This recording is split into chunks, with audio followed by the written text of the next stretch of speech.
you've said previously, I think in the last estimates round, Ms Adamson, and I think this, I don't take any issue with it. We have an embassy in Tel Aviv. We don't lightly move embassies. Tel Aviv is the main location for diplomatic missions in Israel. There's no intention for the government's part to move it. That remains the government's position? Yes, it does. Yeah. And you confirm there'd be no consideration given to doing so, that is moving the embassy to Jerusalem, notwithstanding the new position, or the new articulated position of the US administration. That's correct. Right. Were we aware, was DFAT made aware, or the Foreign Minister made aware of the, at any point post the decision of the US administration, has the government been provided with advice in relation to any possible move of the Australian embassy? Not to my knowledge, Senator, no. Okay. Now, is it the position of the Australian government that President Trump's decision to recognise Jerusalem as Israel's capital may facilitate a plan for peace? Yes, we can look into that. Matthew Newhouse, Acting First Assistant Secretary, Middle East and Africa Division. We have taken no position on that as a government, Senator Wong. There is an argument that says it adds to pressure. That's not the articulated position of the Australian government. That is not the articulated position. So why is the Australian ambassador to Washington making such an argument?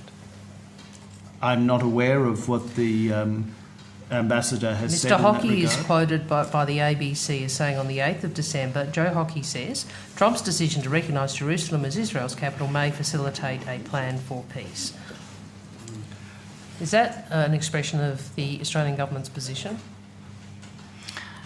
Senator, I think it's not a formally articulated... I mean, our position, as formally articulated, is that our own embassy is in Tel Aviv and we have no intention of moving it.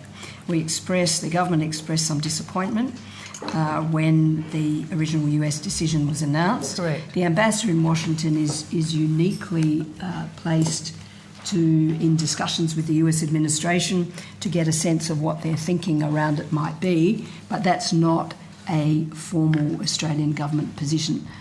It doesn't, though, follow that it wasn't a sensible thing for the ambassador to say, given his engagement with the US administration.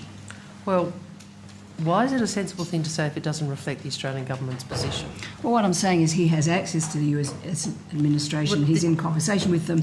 There are those, as Mr Newhouse says, who argue that, but it's not something that you would hear from Canberra. Well, surely we have the same position in Canberra as we do in Washington. Yes, we do, but I mean, but Mr Hockey is engaged in conversations with the administration, including he's got very good connections into the White House, and it is certainly the case. But his job is not to reflect the US administration's position; it's to reflect the Australian government's position. Yes, it is. But in terms of commenting on a move that had been made and the thinking behind it, the US government's position, and that is a position that has since been articulated. I think President, it's not unreasonable to attribute that to President Trump, and therefore not unreasonable, I would say, for Mr Hockey to have mentioned it or tweeted it. Are you aware of this? I beg your pardon? Were you aware of these comments? Was it a tweet that you referred to? It was a tweet about Mr Hockey's comments. Look, I've said before that I follow Mr Hockey on Twitter. Did anyone ring him up and say, actually, that isn't the Australian government's position? Well, certainly I didn't, nor would I be in a position to do so. Might have been better if you did. Yeah, well, I need to... Look, I'm sure he's well aware of what the Australian government's articulated position How do you know is. that? Well, because all of our heads of mission are, though. But he's saying something different.